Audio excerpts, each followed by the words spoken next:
같이 읽겠습니다. 시작. 너희는 오늘 이전을 기억하라. 아홉째 달 24일 곧 여호와의 성전지대를 쌓던 날부터 기억하여 보라.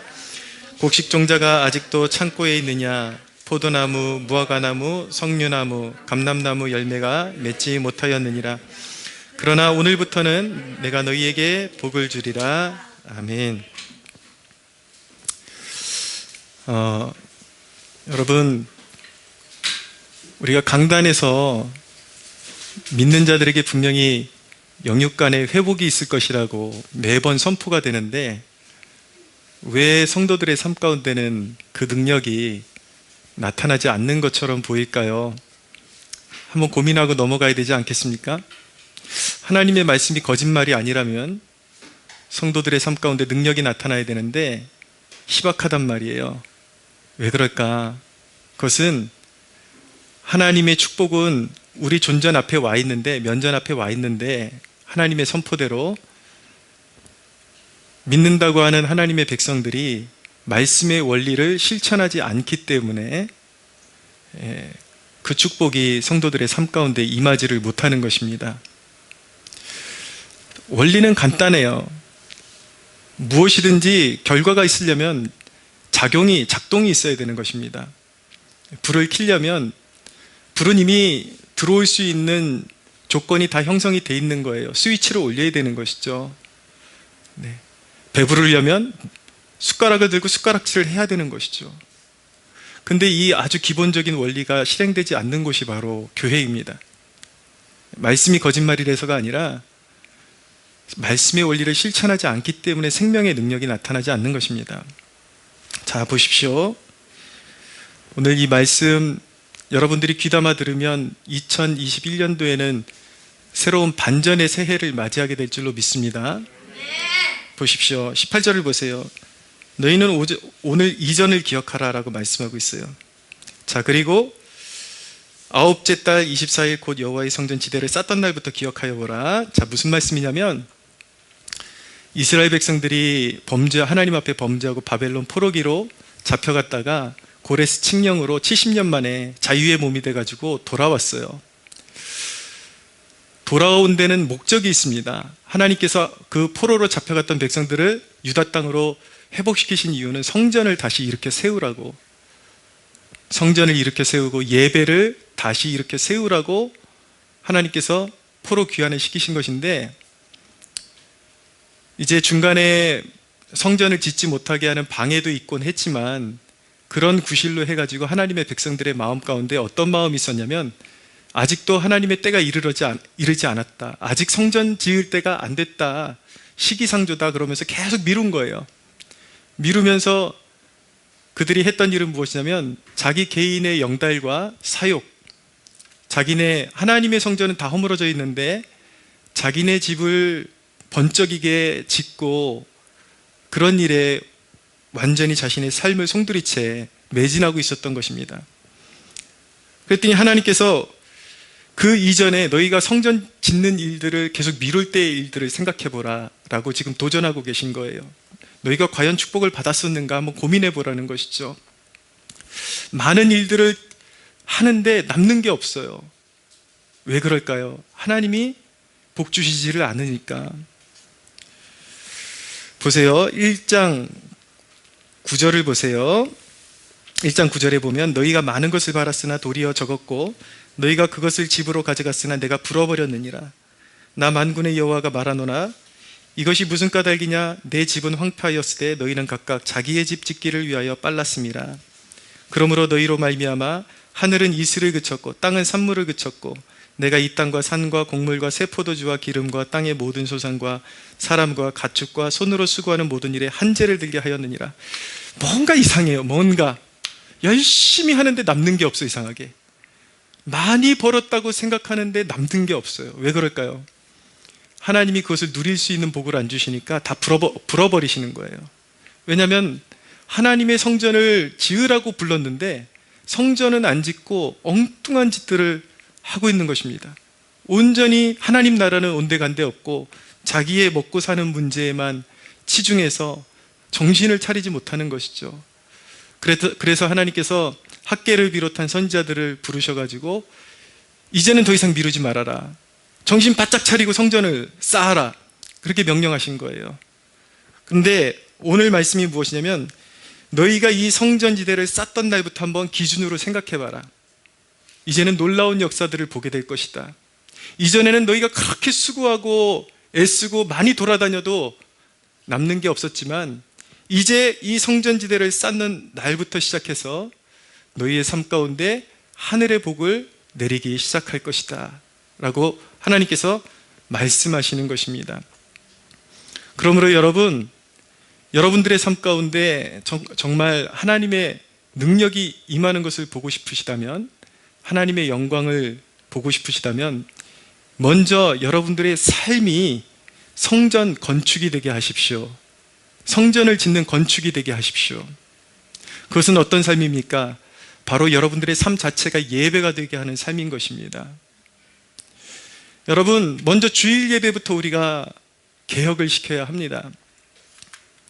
하나님께서 영광 받으시도록 예배 드리지 않으면 하늘의 복은 절대로 받아 누릴 수가 없는 것입니다. 예배가 하나님께 영광이 되도록 드려져야 되는 거예요. 여러분들이 주일 예배를 드릴 때에 이 주일 예배 드리는 이 처소가 여러분들이 그 주일에 어떤 다른 목적을 향한 경유지가 되지 않고 마치 예배 드리는 것이 목적지인 것처럼 그런 마음의 태도로 나와야 하는 것입니다. 예배가 전부인 것처럼 그렇게 나와서 예배를 드려야 하는 것입니다. 오늘 바쁜 일이 있는데 내 마음의 가책을 씻어버리기 위해서 얼른 교회 도장 한번 찍고 가자. 여기서부터 인생은 틀어지기 시작하는 거예요. 글러먹은 것입니다. 예배가 아닌 것입니다. 항상 우리의 가장 기본적인 성일, 우리 주님의 성일이 바로 주일인데, 주일날 예배 드릴 때 내 온 마음과, 그러니까 여러분들이 나올 때부터 몸가짐도 점검하셔야 돼요. 몸가짐, 마음가짐, 그리고 옷차림, 이런 것까지 다 점검하고 그렇게 나와서 하나님이 영광이 되도록 그렇게 예배할 수 있어야 되는 것입니다. 주일 예배부터 살아나야 하는 것입니다. 하나님께서 영광 받으시도록 예배해야 하나님께서 그의 백성들에게 하늘의 복을 주시는 것입니다. 여러분, 예배라는 것은 주일 예배가 끝이 아니라 주일 예배가 시작이라는 것을 꼭 기억하셔야 돼요. 여러분들이 이제 예배를 마치고 사회로 나가면 사회 일을 하십니다. 근데 그 일은 내 일이고, 교회에서 하는 일은 하나님의 일이고, 사회에서 하는 일은 하나님의 일이고, 이제는 여러분들의 삶 가운데 이 경계가 사라져야 돼요. 여러분들의 일도 예배가 되게 하십시오. 할렐루야.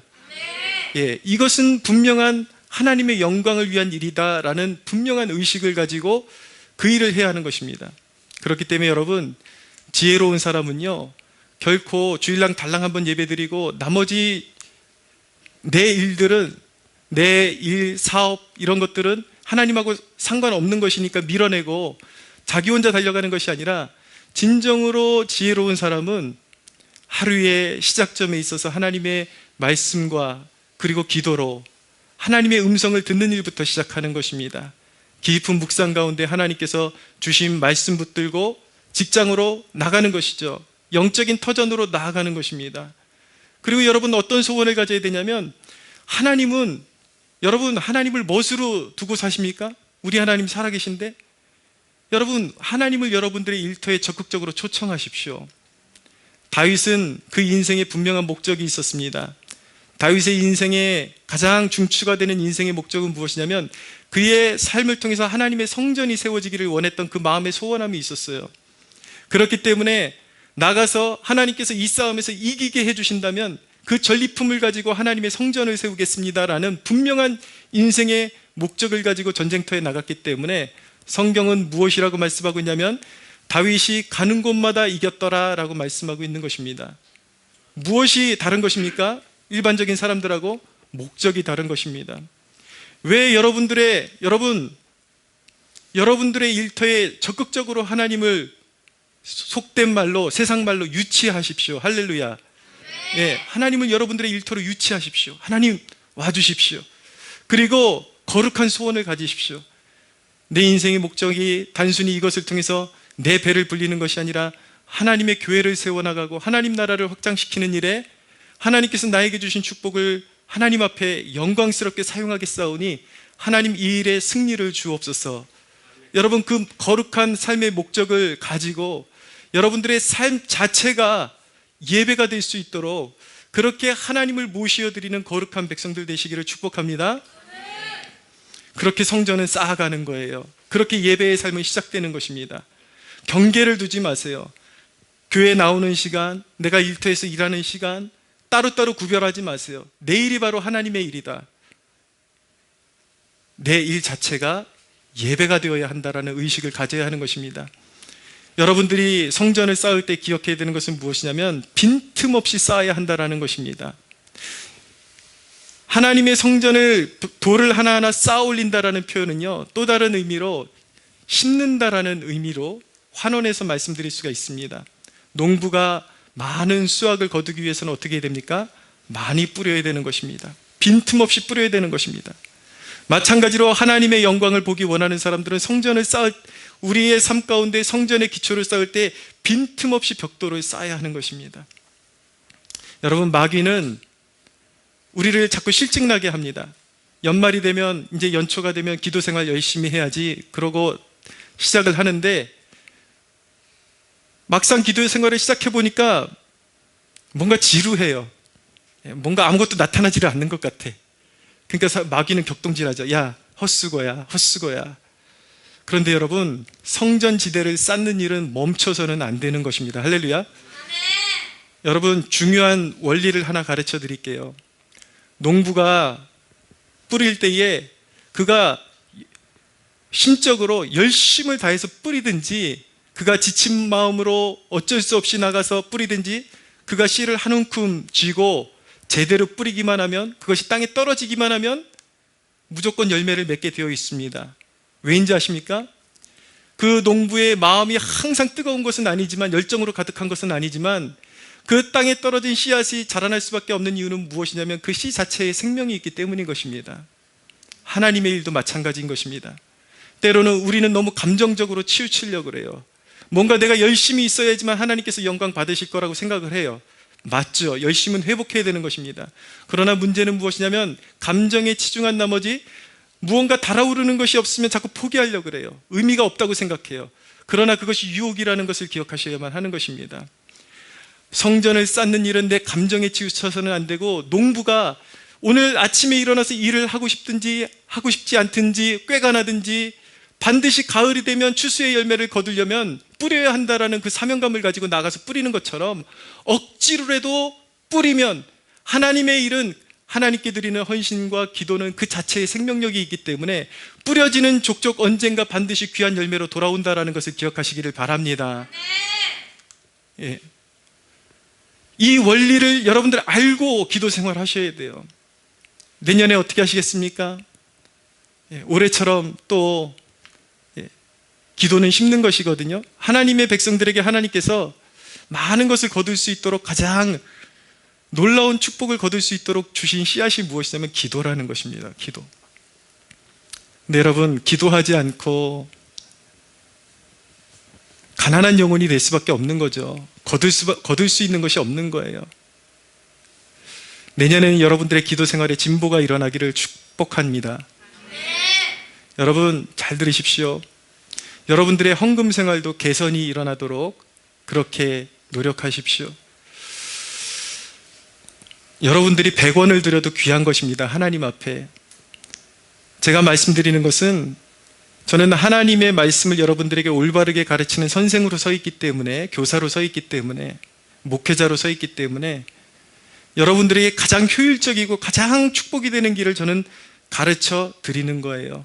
여러분들이 100원을 드려도 그것은 귀한 것입니다. 귀하지 않다라는 것이 아니라 하나님께서 여러분들에게 놀라운 축복을 주시기 위해서 예비하신 그러한 영적인 장치들이 있는데 그것을 활용할 줄 모르면 늘 손해보는 거예요.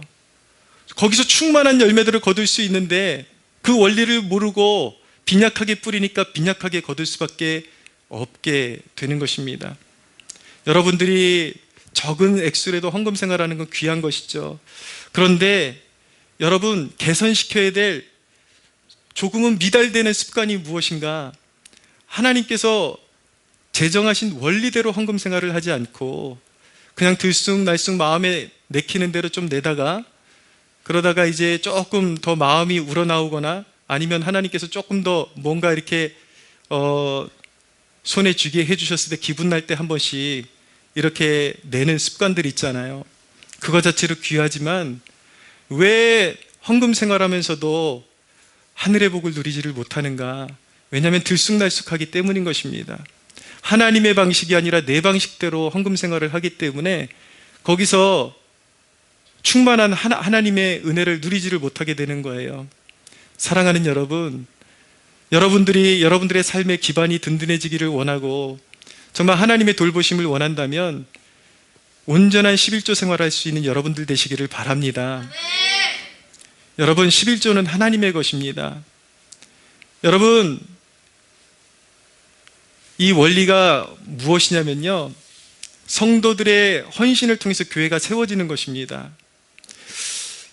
이런 얘기하면 교회가 자꾸 물질주의적으로만 이렇게 강요하는 거 아니냐 그러는데, 이 원리는 너무나도 중요한 원리인 것입니다. 여러분들이 교회를 생각할 때 자꾸 대형교회만 놓고 생각하시면 안 돼요. 보편적인 70% 이상의 교회들은 너무나도 열악한 환경 가운데 목회가 이루어지고 있습니다. 하나님께서 제정하신 원리는 무엇이냐면 11조라는 것은 하나님을 향한 신실함을 표현하는 것입니다. 그것은 믿음의 척도가 되는 거예요. 종교개혁자 마틴 루터도 그 사람이 진정으로 거듭났는지를 볼 수 있는 하나의 척도가 무엇이냐면 11조라고 말했습니다. 여러분, 구약성경을 읽어보십시오. 종교개혁이 일어나잖아요. 예배가 완전히 폐해졌다가 하나님의 백성들이 일어나면서 종교개혁이 일어날 때마다 가장 선두에 종교개혁자들이 개혁을 일으켰던 내용이 무엇인지 아십니까? 11조를 복구시키는 것이었습니다. 왜인지 아십니까?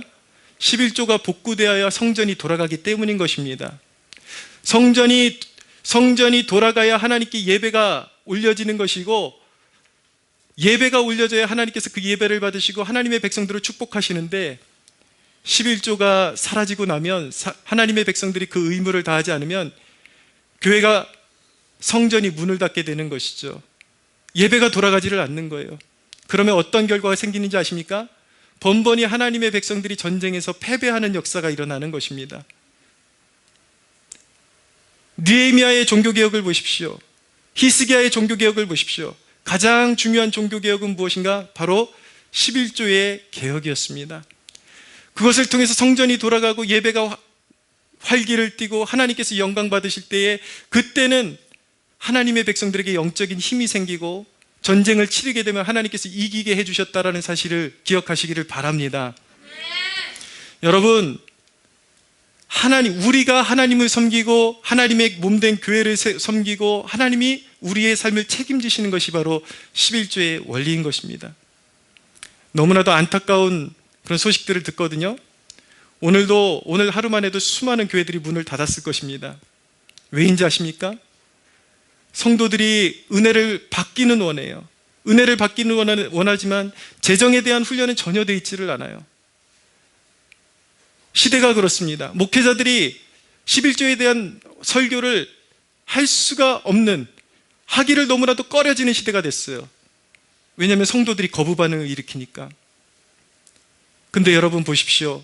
하나님의 한없는 은혜를 바란다라는 성도들이 하나님의 백성으로서의 그런 책임을 다하지 않을 때에 어떻게 됩니까? 교회 문은 닫을 수밖에 없는 것입니다. 그것이 의미하는 것은 무엇인지 아십니까? 하나님의 백성들도 축복을 받지 못하게 된다라는 것입니다. 여러분들의 자녀에게 헌금을 가르치십시오. 여러분들의 자녀들이 교회에 와서 헌금 낼 때에 그냥 무조건 대리로 내주지 마십시오. 왜 내야 되는지를 가르쳐 주시고 자기의 손으로 헌금을 구별해서 드릴 수 있도록 그렇게 훈련하는 그런 주의 백성들 되시기를 축복합니다. 여러분들의 자녀들이 11조를 배우면요, 여러분들의 자녀들을 통해서 또한 미래의 교회들이, 수많은 교회들이 세워질 수밖에 없어요. 그러면 어떤 결과가 초래되는지 아십니까? 여러분들의 자녀들을 통해서 하나님의 교회가 세워져야 되기 때문에 하나님께서 여러분들의 자녀들을 축복하실 수밖에 없는 원리가 성립이 되는 것입니다. 사랑하는 여러분, 여러분들과 여러분들의 자녀들을 축복하기를 원합니다. 여러분들의 자녀들 가운데 가난한 영혼이 한 사람도 없게 되기를 바랍니다. 여러분들의 자녀들을 통하여서 하나님의 교회가 온전하게 세워지는 그런 축복의 백성들이 되기를 축복합니다. 여러분들, 여러분들의 예배가 온전해질 수 있도록 그렇게 노력하셔야 돼요. 예배가 여러분들의 개인적인 만족으로 끝나서는 안 되는 것이고, 여러분들이 예배 자리에 나오면 예배를 통해서 여러분들이 영의 만족을 누리고 하나님 앞에 은혜를 받게 되면 그것을 통해서 또 봉사의 자리로 나아갈 수가 있어야 하는 것입니다. 사랑하는 여러분, 특별히 한 가지 더 도전드립니다. 주중 예배에도 힘쓸 수 있는 여러분들 되십시오. 여러분, 하나님의 백성들이 하나님과 함께 이 세상을 통치하는 축복을 무엇을 통해서 누리게 되는지 아십니까? 성도들의 연합과 기도를 통해서 누리게 되는 것입니다. 할렐루야. 세상의 불의가 관영하고 악이 관영하지만 하나님은 그것을 심판하십니다. 때가 되면 심판하십니다. 그러나 누구와 함께 심판하는지 아십니까? 하나님의 백성들의 기도를 들으시고 기도하는 하나님의 백성들과 함께 하나님은 온 세계의 정의와 공의를 베푸시는 하나님이십니다. 할렐루야. 여러분, 빈틈이 없이 벽돌을 쌓아가야 하는 것입니다. 여러분들의 모든 예배 생활, 헌금 생활, 시간, 빈틈없이 벽돌을 쌓아가야 하는 것입니다. 여러분, 말씀을 가까이 하십시오. 특별히 새해에 더욱더 말씀을 가까이 할 수 있는 여러분들 되시기를 바랍니다. 여러분, 우리 안에는 나름대로 신실하다고 생각을 하지만 세상적인 가치관이 생각보다 꽉 차 있습니다. 세상의 가치관이라는 벽돌이 가득 차 있는데 그것을 깨트려 버리셔야 돼요. 그래서 우리의 모든 사고의 가치관에, 우리의 삶의 모든 영역에 하나님의 말씀의 벽돌이 쌓아 올려져서 그 말씀의 가치관으로 삶을 살아가는 역사가 있어야 하는 것입니다. 우리 교회 가치관이, 핵심 가치관이 벽에 기록되어 있거든요. 홀리 피어티, 홀리 파이낸스 뭐 이런 식으로 써 있잖아요. 재정, 일, 그리고 가정, 그리고 또 하나 무엇입니까? 경건에 있어서 모든 삶의 영역에 있어서 그리스도께서 왕 되시게 하라. 할렐루야. 모든 삶이 예배가 되어야 하는 것입니다. 여러분들이 하나님의 성전을 쌓아 올리되 빈틈없이 쌓아 올릴 수 있는 여러분들 되시기를 바랍니다. 세상은 여러분들을 끊임없이 유혹하는데 여러분들의 관점이 변화되지 않으면 하나님의 말씀에 순종하고 싶어도 순종할 수가 없는 거예요. 여러분들의 생각의 관점의 변화가 일어나려면 매일매일의 말씀을 붙들고 그 중에 한 가지라도 여러분들의 마음에 심고 하나님의 뜻이 이것이구나, 오늘날 우리 시대를 향하신 하나님의 뜻이 이것이구나, 오늘 내가 이 말씀을 붙들기를 원하시는구나, 그 하나님의 영적 원리들을 가슴에 심고 우리의 삶의 의식에 모든 벽돌을 하나하나 바꿔치게 해서 세상의 관점들은 다 쫓아내고 하나님의 것으로 채워낼 때에 그곳에 하나님의 영광의 임재가 있음을 믿으시기 바랍니다. 여러분, 18절 19절 다시 한번 읽어볼게요. 같이 한번 읽어보겠습니다. 시작.